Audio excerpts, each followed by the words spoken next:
नमस्कार बंधुरा अर्घ कुकिंग चैनल पक्ष थेके सबाइके स्वागत। आजके रेसिपि निउ स्नैक्स बल रेसिपि। चलुन देखे निই आजकेर रेसिपि। सबार प्रथमे एखाने आमी एकटा बाँधाकपिके चारटे भागे भाग करे तार एक भाग आमी आगे धुए निয়েছি।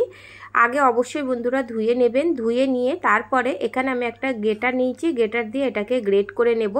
धुए निले ताहले परे ग्रेट करार परे धुते असुविधा हय ना। देखुन आमी सब कटा ग्रेट करे निয়েছি। एबार पैन बसिए 1 टेबिल चामच तेल दिलाम, 1 चा चामच गोटा जिरे, एटा 10 सेकेंड भेजे नेब। तारपरे एकटा पेঁয়াজ कुचि, एकटा काँचा लंका कुचि, এই পেঁয়াজ কাঁচা লঙ্কাগুলোকে একটু ভালোভাবে ভেজে নেব। ভেজে নেওয়ার পরে এর মধ্যে 1 চা চামচ আদা রসুন পেস্ট দেব। এটাকেও খুব ভালো করে ভেজে নেব যতক্ষণ না আদা রসুনের গন্ধটা যায়। কাঁচা নুন, হলুদ আর লঙ্কা এটা আমি স্বাদ মতন দিয়েছি, আপনারা অবশ্যই আপনাদের স্বাদ মতন দেবেন। দিয়ে মশলাটাকে খুব ভালো করে কষিয়ে নেব। মশলাটা কষানো হয়ে গেলে গ্রেট করা বাঁধাকপিটাকে দিয়ে দেব। দিয়ে এটাও আমি 5 থেকে 7 মিনিট এটাকে কষিয়ে নিতে হবে।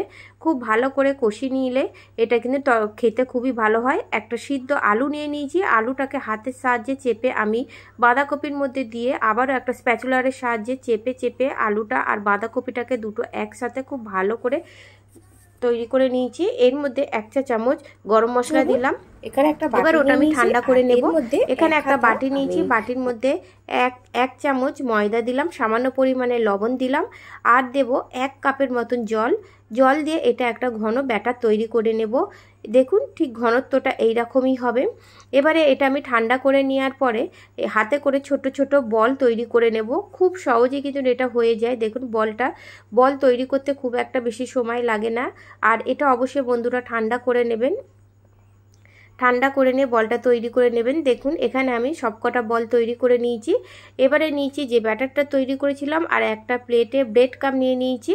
এবারে ওই একটা বল আমি নিয়ে কাঁটা চামচে করে আমি এটা তুলে নেব। কাঁটা চামচে তুলতে চেষ্টা করবেন যাতে ব্যাটারটা যেন পুরোপুরি ঝরিয়ে নেবেন। এইভাবে প্রথমে একবার কোট করে নেব। প্রথমে কোট করে নেওয়ার পরে আবারও একবার আমি দেব। দুবার ধরে কোট করলে তাহলে এইটা খেতে খুব মুচমুচে হয়। দেখুন আবারও আমি কাঁটা চামচে করে ব্যাটারটাকে ঝাড়িয়ে তবেই কিন্তু আমি ব্রেড ক্রাম্বের মধ্যে দিচ্ছি। এবারে এইভাবে তৈরি করে নেব। প্রত্যেকটা বল আমি এইভাবেই তৈরি করে নেব। দেখুন তৈরি করে নিয়েছি। এখানে আগে থেকে কড়াই বসিয়ে তেলটাকে খুব ভালো করে গরম করে নেওয়ার পরে মিডিয়াম ফ্লেমে দিয়ে আমি এই বলগুলো একটা একটা করে দিয়ে দেব।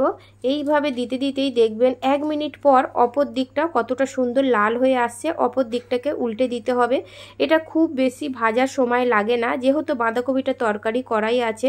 দেখুন এইভাবেই আমি উল্টে পাল্টে নেওয়ার পরে ছাঁচা করে তেলটা ছেঁকে আমি এগুলোকে তুলে নিচ্ছি।